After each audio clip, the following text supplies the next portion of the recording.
So this is a gentle introduction, very gentle introduction to algebraic geometry, and I thank the director of MSIB, Professor Venkatesh, to have given me this opportunity. So, what is all about algebraic geometry? Uh, this this involves points in the Euclidean space, but we have this notion of the affine space, which comes out as, let's say we fixed an algebraically closed field K, and the points we consider come from Kn, that is the n-dimensional space over the field K. So that's the affine space, where it's not quite the vector space because we don't have a fixed null vector, the origin. So that's the affine space. So I have this more like a semi-historical introduction. So the Italian school of geometers uh, uh, looked into this a special kind of geometry which involves algebra. As we can go further, we'll check that. So especially the Italians wanted to have a geometry which gives you a perspective, three-dimensional perspective to projective geometry, etc. So that's one of the motivations for algebraic geometry. Also in classical mechanics, the school led by Via Arnold and others understood the spaces via polynomial equations. So the ring of polynomials in with coefficients from k, that is k, x1, x2, dot dot xn. That's the important aspect. And as we can see, not only just polynomials but rational functions f by g, where let's say fx comma y is a polynomial, gx comma y is a polynomial. We look at the locus of such a function, and that is the one of the motivation, even when you're looking at mechanics, when you're looking at curves uh, passing through some vortex point, etc. We want to understand the neighborhood of such points. That's the idea. Also, when you look at classical aspects like Stokes theorem, etc., one is interested in looking at polynomial functions, and that led to some algebraic computations. So, as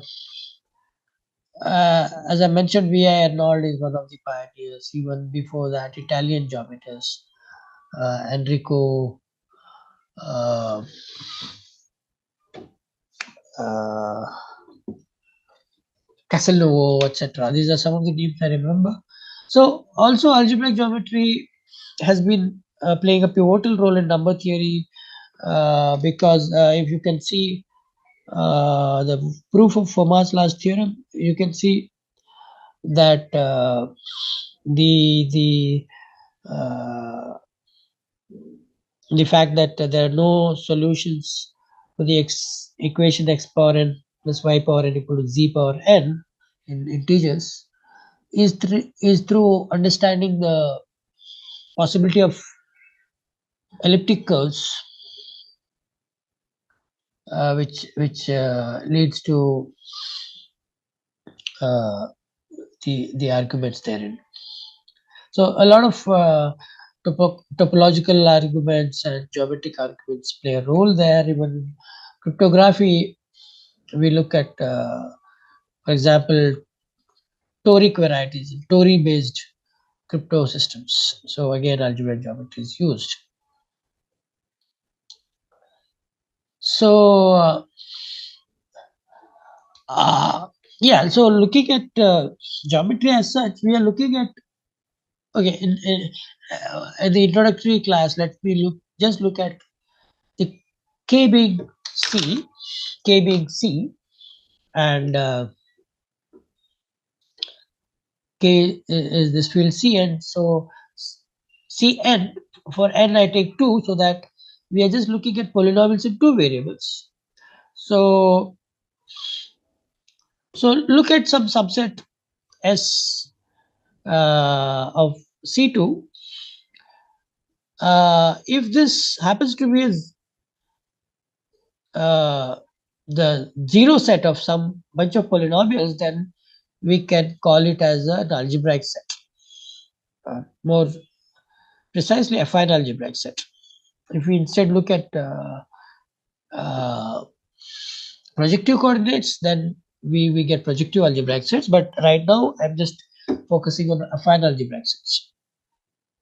So one looks at points in C2, or in more generally Cn. One looks at lines in C2. One looks at curves in C2 and tries to see if they can be understood as via a bunch of polynomials. In a very simplistic way, let me introduce. If you just have one function, let's say fxy equal to 0, f being a polynomial in cxy, then if you look at all the solutions of this, because C is an algebraically closed field, we do get solutions, and set of all solutions forms an algebraic set. That's a very simple example. Even if C is not algebraically closed, we can still talk of such geometric objects. For example, if I take it as a real plane and look at set of all xy satisfying x square plus y square is equal to, let's say, 1, we get the unit circle. So unit circle is an algebraic set, and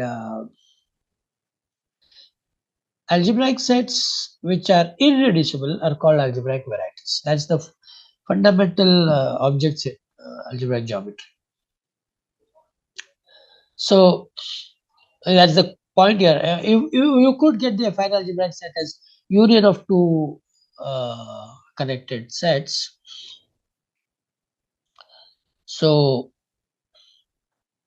connected in some topology. Basically, one looks at Zariski topology. So let's not be too what do you call too much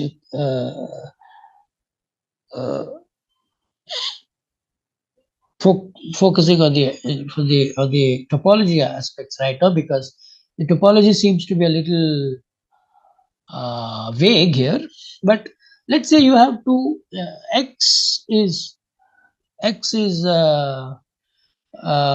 union of two sets x1 x2, and this is x is reducible into exponent x.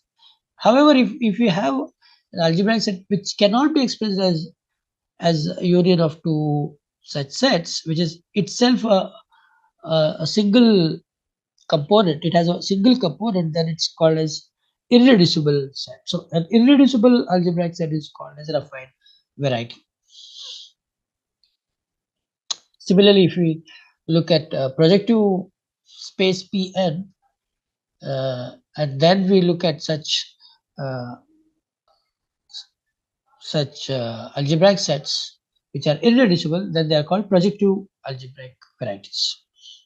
Now I want to focus on a little algebra that is required. I'm assuming that my undergraduate students do not have much basics. So let me recap. You have number systems like the natural numbers, integers, complex plane, the complex number system, the real numbers, rational numbers, etc. You see that they are groups. They have algebraic structures. Some of them need not be good. For example, the natural number system is not a group with any algebra binary operation, but the rest, if you could see the real line, can be endowed with a group structure. Simply take plus as a binary operation. Q plus is a group structure. Z plus is a group structure. So you have group structures, but in schools we also see them to satisfy the closure law, the associative law, the inverse element property, the identity element property. That forms the axioms for groups, right? So you see all of these examples of commutative groups. Look, these commutative groups have an additional property here. I mean, these the ones that I'm looking at, not n by the way, but all of them when we study at the school level, we also simultaneously define multiplication. So multiplication in all of these systems is closed and associative. So if you look at the ones which have got the additive group structures also have the multiplicative structure which satisfies closure law and associative law. So such number systems or algebraic systems in general are called rings. Okay, and since these involve symmetries, naturally geometry comes quite naturally, and that's what I want to say that uh, the, the ring structures, that is, let's say R is an empty set with R plus is a group, a abelian group, and R with multiplication is a satisfying closure law and associative law, and also these two are combined with the distributive law, like for x a comma b in R, x times a plus b is x times a plus x times b. This is the distributive law. If all these are satisfied, then it's called as a ring structure. So for Z, let's see, Z is a ring with 1. That is, it has a multiplicative identity, sometimes called as the unity element. So rings with unity are often studied in ring theory. So those special rings which also have this special property that R minus 0, the forget the 0 element, the rest all the elements form a multiplicative group, commutative multiplicative group. Such special rings are called fields. So fields are also important in algebraic geometry. That's why and another concept in rings is ideals. Ideals are special subrings in the sense that you take did I write it in my slides? Let me try writing that.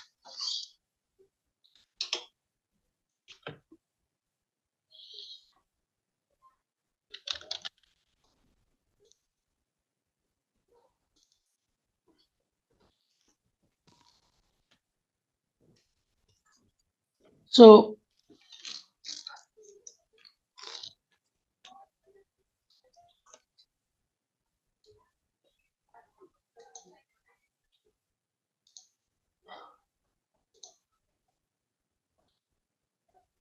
I think I'm not sharing. 1 second.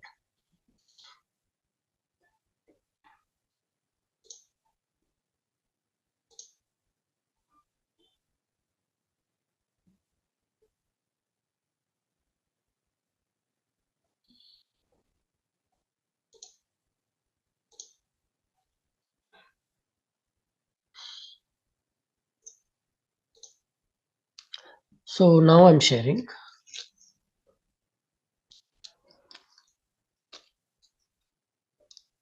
So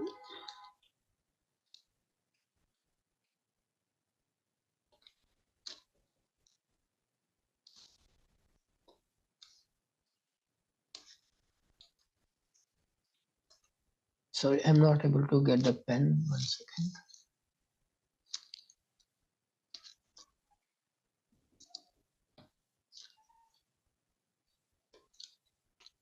Yeah. So what I said till now is you could take k x1 x2 blah blah blah xn.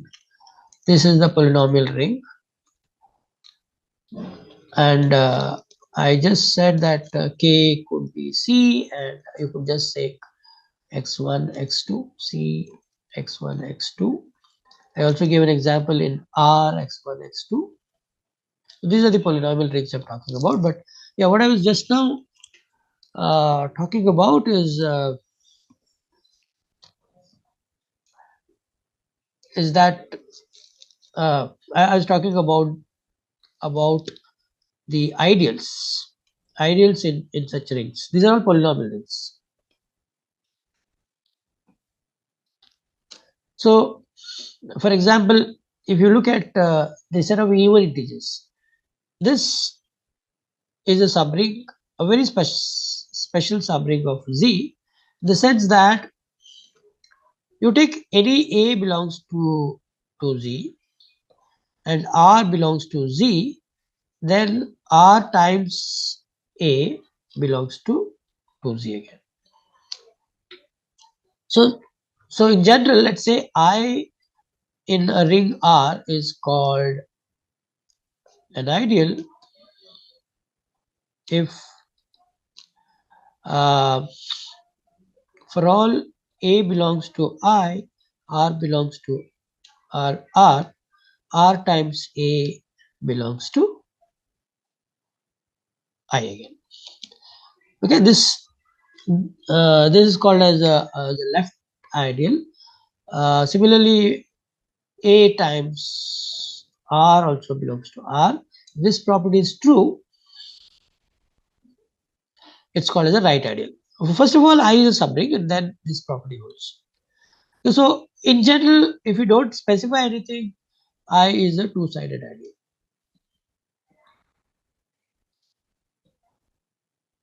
Now, ideals are very important for algebraic geometry. That's why I I was indicating this. Second. So here is the slide. So these ideals, right? In general, PZ is always a subgroup of Z, and so it's a subring of Z. You can check that, and then this subring has the ideal property also. Now, geometry is intricately connected to this algebra and number theory. So, as I said, let S be a collection of k polynomials from such rings, whatever I discussed here. What is the ring I discussed? This kind of a ring. So let's fix in general the polynomial ring k x1 x2 dot dot xn. These xi's are indeterminates, and in this let's pick f1 f2 up to fk. Now if I look at the zero set of S. By zero set of S, what I mean is this. Zero set of S is set of all x1 to xn such that fi of x1 to xn is equal to 0 for all fi belongs to the ring k x1 to xn. Sorry, for all fi belongs to S.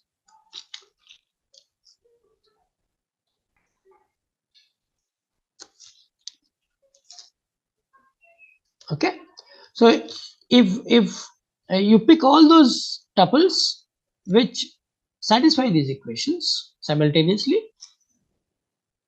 so that thing is called as a zero set.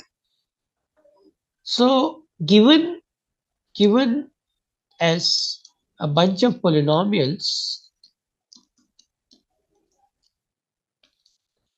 we find these zero sets, and these are called algebraic sets, what I mentioned in the first part.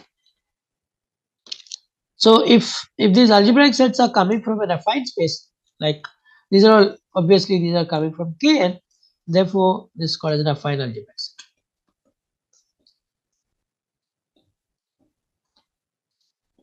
Right. So I have to give examples.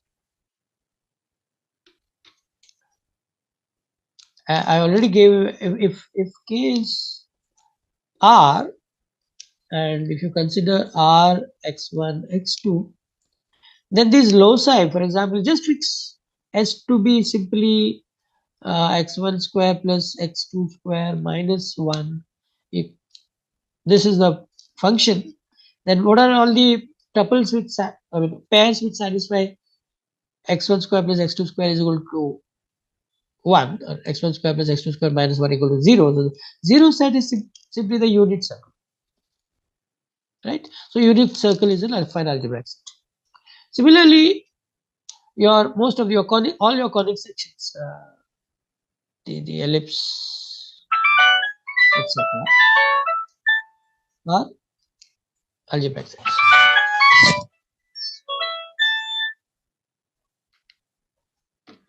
So similarly, I said we have projective algebraic sets, and irreducible algebraic sets are algebraic varieties. So that's the gentle introduction to what we study in algebraic geometry. The objects are algebraic varieties. They are varieties. These are varieties because they are irreducible. You can't express the circle as union of two. As I said in the beginning, you can't express it as x1 union x2, where each xi is an algebraic set. You can't express that. Therefore, they are irreducible. And irreducible algebraic sets are called algebraic varieties. So that's the gentle introduction, and yeah, I think Chidanand's question was about the topology of algebraic varieties, and that we will carry it forward to the next lecture. Thank you. Bye.